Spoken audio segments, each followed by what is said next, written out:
Hey, what's up? Look, I'm not gonna be. You ever seen somebody doing a live and they doing this? All they doing is looking down to see the people that's looking at their shit, and they wait like 5 minutes before they start because they're waiting on a bunch of people to come and just be looking. I'm not doing that. So I don't have a lot of questions. I guess maybe some people thought I was bullshitting about this live or whatever. So I'm not gonna wait on a bunch of people to come on. Hopefully, I'm able to save this video and repost it, so it could be something that you guys can look at later on. So if you missed this, it's all good. Oh, there go the thumbs floating. I see the shit now. So anyway, if you missed this, it's all good. If everything work out right, I should be able to post it on Instagram, Facebook, and YouTube, and probably do another one. Like I think I may try to do one on Instagram, but from what I was researching about the rules, if you do a live on Instagram, as soon as it's over, the video is over. And I want to be able to save it. But I think I can do a screen record, which will capture the video and my voice at the same time. So I'm going to attempt to do that one time too. Maybe do something like this once every 2 weeks. Maybe once a week. I guess it depends on how many questions I get. So I don't have many now. However, a couple of the questions that I got for this week are kind of long.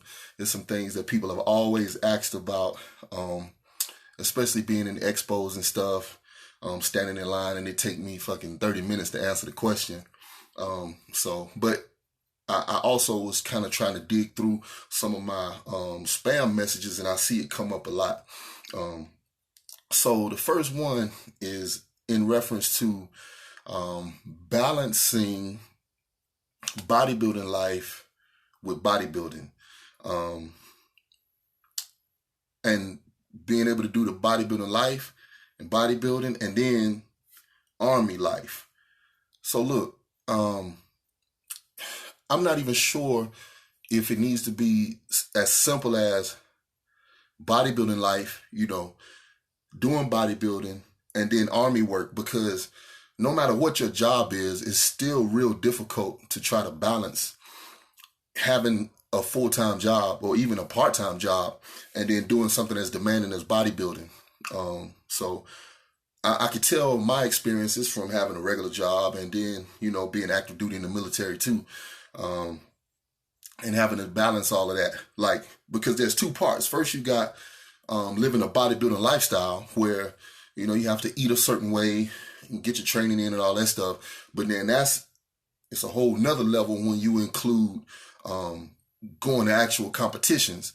Because when you just live in a bodybuilding lifestyle, it can be pretty simple. But then when you got a certain time of the year where you got to start getting ready for shows and all of that, it add a completely different level to difficulty with that shit. And it could just be real hard, real stressful, real aggravating. So for me, one of the first things I say, and I always tell people this when they ask me for this type of advice, I ask them, what are you trying to accomplish with bodybuilding while you have this full-time job, whether it be the army or whatever it is that you do? What are you trying to accomplish? Oh, they may say, I want to be pro, or I want to compete, or, whatever. So the thing is, though, I don't think nobody should ever jeopardize or compromise whatever they do to make a living just to try to pursue a career in bodybuilding that you haven't even established yet. You shouldn't jeopardize this full-time job for, I just want to be able to focus on training and eating. Because training and eating ain't gonna pay the damn bills unless you got somebody paying your bills for you. But the way it happened for me, I had a full-time job, and later on went back active duty in the Army, and I just planned to just compete once a year. So throughout the whole year, it was just me training and eating. And then I knew that one time a year I was going to compete, even as a beginner. I would save all of my tax money to buy stock up on the protein, save some of my tax money for my hotel and, If I needed to buy tickets or anything like that to go to shows, I would use my tax money for that. I would budget my paycheck to be able to buy, the food that you need, like, all the chicken and the beef and all of this stuff. Because if you, got a grocery bill for a family and here you are trying to be bodybuilder, then your grocery bill is going to almost double for all the damn food that you need. And so I had to plan for that and had to budget for that. And was it difficult? I'll tell you what, it wasn't difficult to budget the money, because I would have to make sure that I was smart with the money. Like, I'm not going to be buying no new shoes and new clothes and shit. I got my clothes from Walmart, and there was times I even, bought used shoes and stuff. Or if I had some shoes that was good, I wore those all year. I wasn't like having no closet full of shoes and stuff. So just using my money, making the right decisions with it, keeping in consideration, I need to make sure I have some money set aside, to be able to buy protein and all that stuff. So from that point, how does that blend into the work day? Well, when most of your coworkers are going on a smoke break or talking bullshit and whatever they doing, that same break I'm using to try to shovel this food down my mouth. There's been times I can remember when I was a leadership instructor, and we got a 10-minute break. Every 50 minutes of teaching soldiers, we got a 10-minute break. And I ain't gonna lie, sometimes I would squeeze 15 minutes out of it. But I would warm up my food in the microwave, go to the bathroom, come back from the bathroom, my food is out of the microwave, I eat it real quick, boom, drink some water, and I'm ready to go back to work, ready to go back to class. While some of my coworkers would go smoke a cigarette or, look at TV in the office or chill or do whatever they wanted to do. I used that time to get my meal in. There was another thing that was one of the most difficult, would be getting up early enough. Look, there's sometimes I had to be to work at 4:00 in the morning. Okay. So how do you get up early enough to be able to do anything before that? Sometimes I would get up at 2:00 in the morning to be able to make my way to work, get to work, maybe do some cardio, something like that before the work day start. But I can remember the year I turned pro, we had a 4:00 report time, 4 a.m. And we would take the soldiers through and do PT, which is physical fitness training. During that time, the soldiers would actually be training and learning how to lead PT, because I was a leadership instructor. So we teach them how to do it, and then we just let them practice, and then we evaluate their ability to do it. So 4:30, we walking out to the fitness field, PT, physical training field, and let the soldiers do that for an hour. When we get back, it's time for the soldiers to go eat breakfast. While they're eating breakfast, if I wasn't able to do cardio before then, I would do cardio while the soldiers are eating breakfast, for example. I would do my cardio while the soldiers are taking showers and everything. I would shovel down a meal, that would be one way to squeeze it in for me. But look, getting into detail about how I did my schedule may not help you, because you probably got a completely different schedule. The point of it all is being able to maximize the time that you have. Look, hey, I tried to make a video the other day. I was driving to work and I was trying to eat a meal at the same time while I was driving. Now, I wouldn't recommend that because the shit is dangerous, but I always did that. But then I'm trying to do it and trying to put the camera down. My finger fucked up, so I can't hold the phone and press the button like I want to. I finally got about 30 seconds of video going, and then the damn phone fell all the way down on the floor. So I was like, fuck it. But the important part about that story is that 30, 40, 60-minute drive to work in the morning, I would use that as time to get a meal in. Something easy to eat, Maybe sometime it would be just chicken. I could eat it with my hands, or, boiled eggs I could eat with my hands, whatever. Or something I could just stab with a fork and eat it. Hey, there's even been times my shit fell in the floor of the car, and I would stop and get it and eat it anyway. Shit had sand in it and everything, but I know I needed to get that meal, and I couldn't be wasting no meat, But once again, this is another example of how to maximize time, where that hour of driving and doing nothing, I would try to maximize that by, maybe eating a meal or drinking a protein shake or a weight gaining shake, meal replacement, something like that. And then again, for me, during lunch, when the soldiers go eat, I would either use that time to do some cardio if I'm getting ready for a show, or maybe even go to the gym right there on base. It was a little small gym in the academy where I work. And the rest of the day was just repeated. Every time we get a break, eat a meal, drink a shake.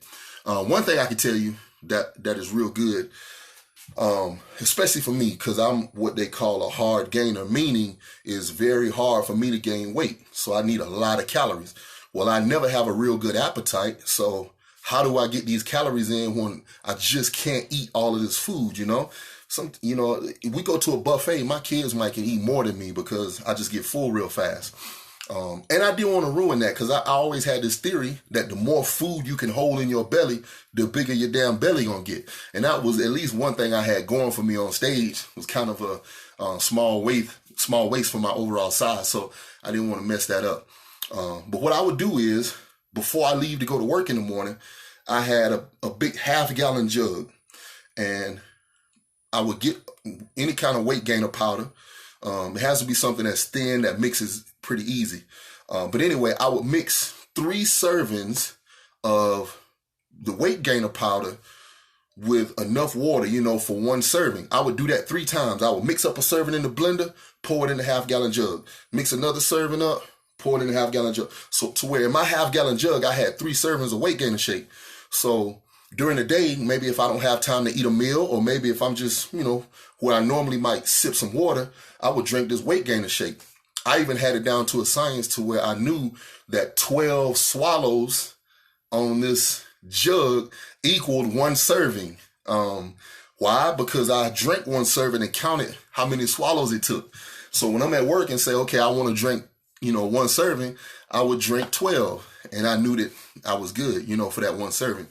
That helped me a lot when I was working in the field, because a lot of times being out in the woods, you can't stop and eat like you want to. So I could just reach in my bag, drink some weight gainer shake or whatever. And then when we do get to stop for food, or take a break or something, then I could eat.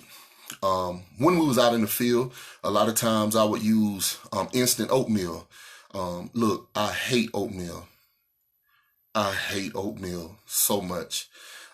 Especially cooked oatmeal. It's horrible. Look, oatmeal look like somebody's throw up, okay? I don't know how people like it, and they mix protein powder with.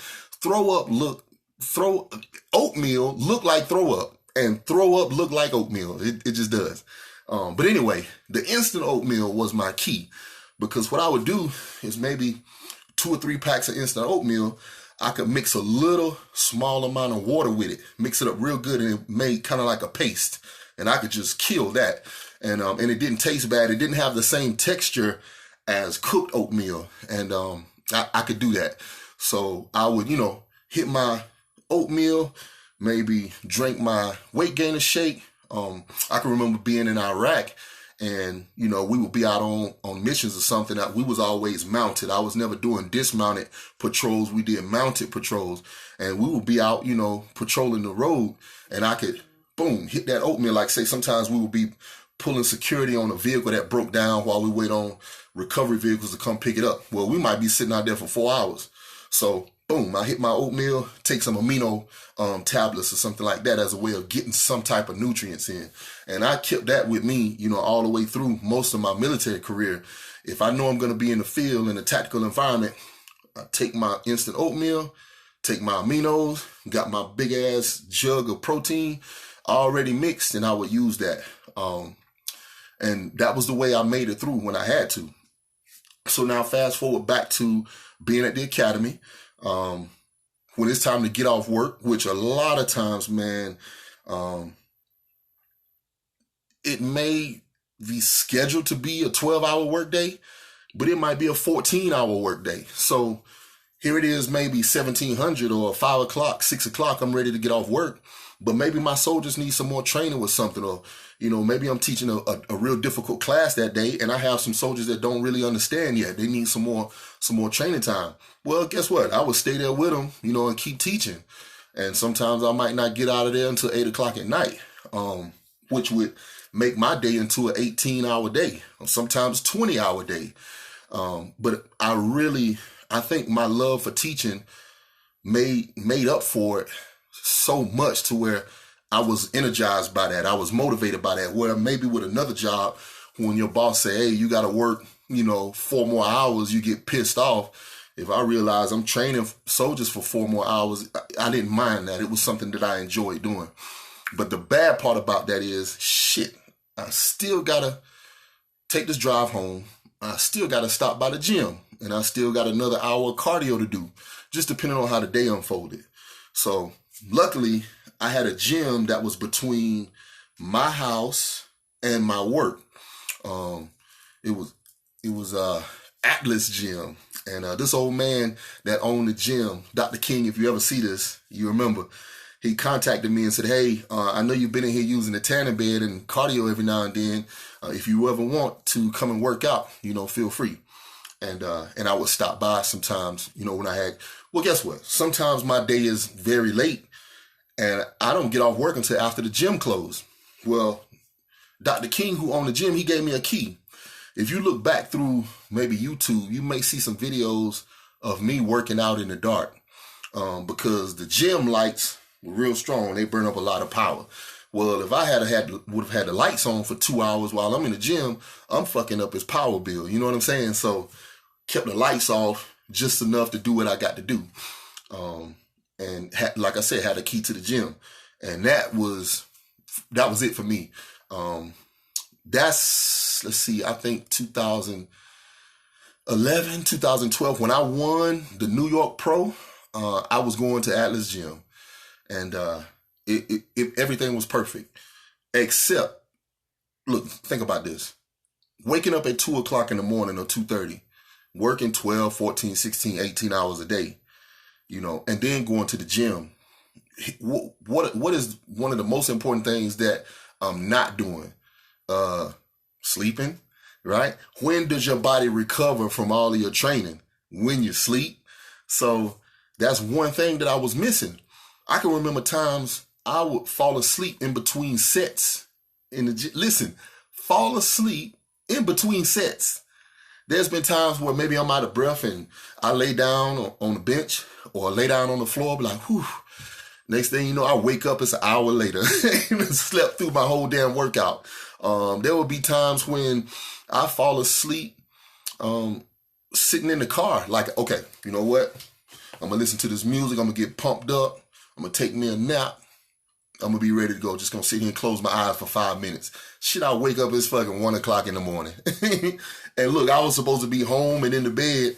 It's 1 o'clock in the morning. I got to get up and go to work soon. I'm still at the gym parking lot. Guess what I do? Go on in the gym, work out, and go back to work. Didn't even make it home, Sometimes it be like that.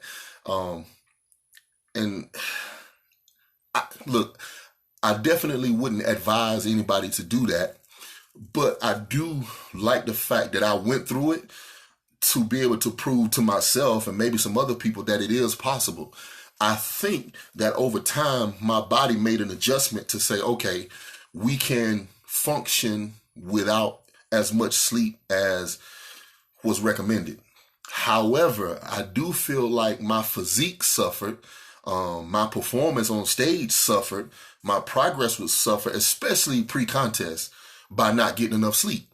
If I'm sleeping 4 hours a day and the guys I'm competing with sleeping 10 or 12 hours a day, who's going to get the most sleep? They are. Who's going to make the most progress? They are. So, and none of that matters until I get up on stage next to somebody that's been sleeping 12 hours a day, and every workout they've been progressing, while I'm stepping up on stage and I've been sleeping 4 hours a day, and I've been overtraining every workout because I haven't been making any progress from any of my workouts. But it was one of those things where I just said, well, this kind of comes with it. It's part of it, and I'll just deal with it and just do the best that I can, because I did not want to, quit my job to, chase bodybuilding, because what if it don't work out, and because I love my job so much, I always tell people I felt like, the Army is what made me into the person that I am to even be able to be a bodybuilder. So I never would want to abandon that, to try to go lift some weights and grow some muscles. At least I would hope that I could do both. And that's what I've always tried to do. As a professional bodybuilder, all of the people that are watching us and become inspired by us are people that's got to get up and fucking go to work, right? And they looking at our videos at work, before work, after work, trying to get motivated by us, when we sit on our lazy asses and have to drink a pre-workout just to, not feel so damn lazy enough to get enough energy to go to work. So I kind of was a bit proud of the fact that I had a job and, I was working just like everybody that, followed me. And I never wanted to let that go, as much as I could help it. So anyway, I guess to make a long story short, with this whole how do I balance bodybuilding with the bodybuilding lifestyle, with work, it's all about time management. But don't be stupid. You can't be stupid, man, and say, in order for me to be the best I can in bodybuilding, I got to quit my job. Yeah, quit your damn job then and be a deadbeat somewhere. That's stupid. I would much rather for you to take you 4 years to become a pro and you keep your damn job than for you to quit your job, become a pro in a year or two, and now you a deadbeat ass, pro bodybuilder and still ain't getting no money, because that's what it is. People often think that it's like a pot of gold at the end of the rainbow, with bodybuilding, like, oh, I become pro and then all of a sudden this door open up with a bunch of money and stuff like that. And it's really not like that.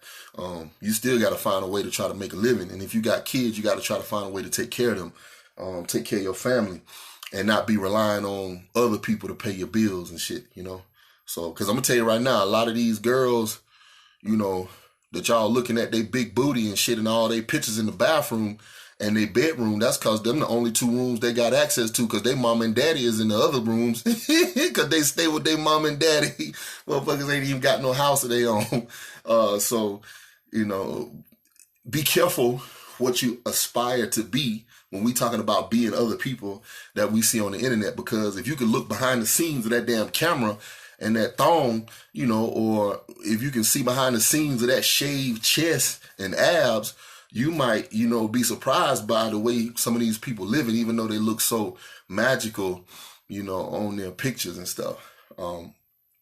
So one other thing, kind of military related, that, a lot of people have asked me about, man, how, and most only military people going to care about this. How the hell do you pass the fitness test and be such a big bodybuilder? Hey, let me tell you, that shit is hard, okay? One thing I can tell you is, first of all, I used to be a beast on the PT. I used to be a monster, okay? I can remember running long distance, listening to, my radio Walkman, then I had a tape player Walkman, and then I had a disc player Walkman, and that was before they had MP3s, and getting ready for basic training, and I could run, and so I can remember going to Iraq, I could run, but when my ass got back, because I started competing in 2003, and we got mobilized the end of 2003. And we come back 2005, I had already been kind of trying to be a bodybuilder for a couple of years then, so I gained some weight. Man, I went running and that shit whooped my ass. It really did.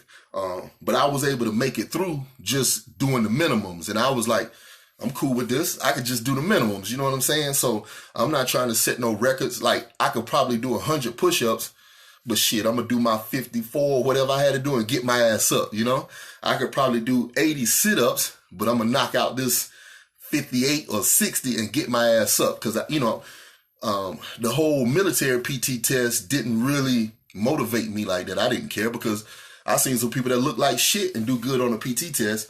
And that was a time where the skinny dude that could run real fast get all his, cool points. So I knew I wasn't going to be able to run fast. Well, as my weight started growing, I can remember getting one PT test. I think my height and weight, this was in a year's time frame. I went from about 248 to 260 something. And we had to go run. Push-ups, sit-ups, always. It was time to go run. And I'm running, and I'm like, oh my God, I feel like I'm fucking dying, I literally felt like I was dying. Okay, well, I'm going to stop and walk. That happens sometimes, stop and walk, So I stop and I walk, trying to get my breath, and I can't get my damn breath. That shit is gone. So I run a little bit more, and I stop again, and I run, and I stop again. And I come around for the first lap, and that shit say 9 minutes and something. I said, damn, what the fuck? Usually I'm coming around 7 minutes or something like that, All right, no problem. 9 minutes times 2. I come back around, there's 18 something, I'll be good. Shit. While I'm running, my ass keeps stopping, can't catch my breath. I come back around that bitch, I think it was like 19, 20 minutes or something. And I'm just looking like a fucking idiot because here I am with all of these muscles and supposed to be in shape and can't even run no more. And my feet were like, that's weird because some people talk about shin splints, but my feet were like numb for some reason. I don't know. So I can remember coming across the line, dying, laid down, I'm dead. Somebody brought me back to life, I didn't throw up though, I don't think. But anyway, so I had to go to the doctor because for some reason the feeling in my feet wouldn't come back. My feet were just numb. And one of the other guys that was an instructor there, he said, that used to happen to me all the time. When I ran, he said, you might have something called compartment syndrome. And at the time when I was running, I had pants on. And he said, let me see your legs. He pulled my pants legs up. And he said, you see that? Because he could tell like my lower legs were kind of like purple in the front. And he said, that's exactly how my legs was, except for me. He said the fascia ruptured, and he showed me the scars on one of his legs. He said, you see that? He said, the fascia ruptured in mine because the pressure that you're feeling right now, it built up. I didn't know what it was. I didn't go to the doctor, nothing. And until the fascia actually ruptured and the muscle falls out of place. So he said, you better go to the doctor. So I did. I went to the doctor, and they did all the stuff that they had to do. I had to do different cardio events where they could test me, run a little bit, get on a bike for a little bit, walk, and all kind of different things so they could test me. And he confirmed and said, yeah, you got compartment syndrome in your lower legs. And he was able to check something with the range of motion. And he said, you see, he said, were you always big like this? I said, nah, man, I used to be skinny as hell. And he said, well, I think this is the problem. He said, naturally, you're supposed to be skinny. He said, in your lower legs, you built your calf muscles up so much to where you have no extra space for when the muscle fills up with blood, from exercise. You have no extra space for that. So you build up pressure on the inside to where it actually can close off some of the blood vessels. And that's why your feet go numb. So compartment syndrome in the lower legs is what they call it. Well, the bad part is now I got a permanent profile. Okay. So, and for those of y'all that's not in the military, what this means is, there's a medical documentation saying that you have, some type of medical issue to where there's certain things you're not able to do. And it's okay because we have this wrote down, and documented. So that's the bad thing. I got a permanent profile. What does that affect? It affects your promotions, going to school and things like that. Some schools don't allow you to go if you have a profile or something restricting you from doing certain things. So I was still able to run at my own pace is what they call it. So like when me and my soldiers would run and call cadence and stuff, I could do that if we was going slow. But if we was hauling ass, hey, I'll see y'all when y'all come back. So I was able to do the walk. And so with running the PT test, it's a 2-mile run, and every age group has a different time to do it. Well, if you have the walking event for the 2 miles, it actually changed to 2.5 miles, and then you have a certain amount of time for each age group. Well, when I did the 2.5 mile walk, I actually could pass it, but I still had the same problem in my feet. and my lower legs, and it was actually worse. Because think about it, when when you run, you're usually on your tiptoes, on the balls of your feet. You spend a little bit of time on the heel, but mostly pushing off with the ball of your feet. Well, when you're walking, you spend a lot of time with your heel raised, and that, makes the muscle in the front of your calf really pump up. And so it actually made the compartment syndrome worse. So went back to the doctors again after the next PT test, and they said, yeah, I was hoping that this wouldn't happen, but let's try to do the bike event. So they put me on the bike. Well, now the bike cardio event, I think it's 6.2 miles that you have to do for the bike. And I think that's 6.2 miles is 10 kilometers or something like that. Anyway, I know it's 6.2 miles, and every age group has, a certain amount of time. Well, I think for my age at the time, I had to do 6.2 miles in maybe 22 minutes, 23, 24, something like that. And I'm doing this bike, and the shit feel like I'm doing cardio, getting ready for a show. And, I do an hour of cardio a day, right? So I get on this bike, and I'm blazing this motherfucker, man. I'm talking about I'm on this bike killing it. And I think I could finish my bike time in like 17 minutes, 18. I would try to burn the motor up in that motherfucker because I was already embarrassed that I wasn't able to run no more. I'm on a stupid stationary bike, but at least, I kind of felt good that I could actually do good at it. So it didn't look like I was out of shape because I can't run. It was just, a medical condition with the legs. So even now, if I try to run, I still have the same problems. And, I've done a lot of stretching, and, now they got foam rollers and all of that stuff. But it's just something I have to be real careful with, even up until this day. So for you guys that's saying, how do you run when you weigh as much? Hey, I don't have to run no more, man. When I was 250, 240, I would just do the minimums. Once I got up above 260, it was a wrap, and I was cool with having a profile because I didn't really have no aspirations to try to, become a high rank or anything like that. I was cool with my job as an E6, being an instructor. I wasn't trying to get promoted. I actually turned down 3 promotions while I was at the academy because I enjoyed teaching, and I just, if I would have took a promotion, I couldn't teach no more. So I was okay with that. There's actually soldiers that come through my school that's, I'm an E6 now. They E8s and E9s, they outrank me now, and I'm the one that taught them when they were just E4, E5. And so that is a little bit of a kick to the ego, but I feel like the sacrifice was worth it. Because at that time, all of my focus was, I'm going to do enough of this Army shit to be able to take care of my family. But bodybuilding is something that I believe I have the potential to do. So I put all of my extra focus on that. And it kind of worked out, right? So that's how that went, man. And every year it's the same, I'll do what I got to do the minimums, and, just try to put whatever focus I have left on bodybuilding.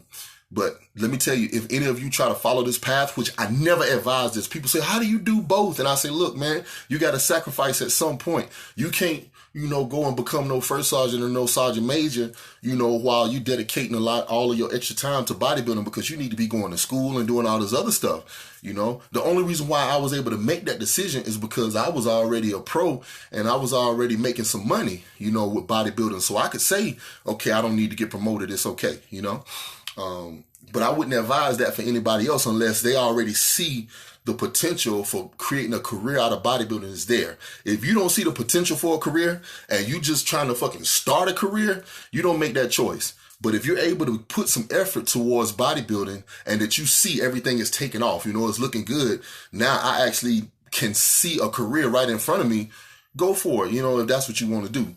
But it's real hard to tell somebody, don't chase your dream in bodybuilding. And it's real hard to tell somebody, hey, fuck your job, go try to do this. So I just try to tell people the decision I made and why I made that decision.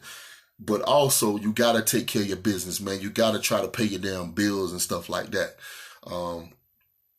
And so that's how it was for me. Sometimes I think about it and I feel like, was I stupid? Like there's people that were my coworkers that got promoted past me, and ended up becoming my bosses. And I truly believe I had the potential to be great in the Army. You know, I believe that I was the best instructor at that school in the whole fucking region. I believe I was the best instructor in the fucking Army, honestly. You know, I was very confident about it and I love doing it.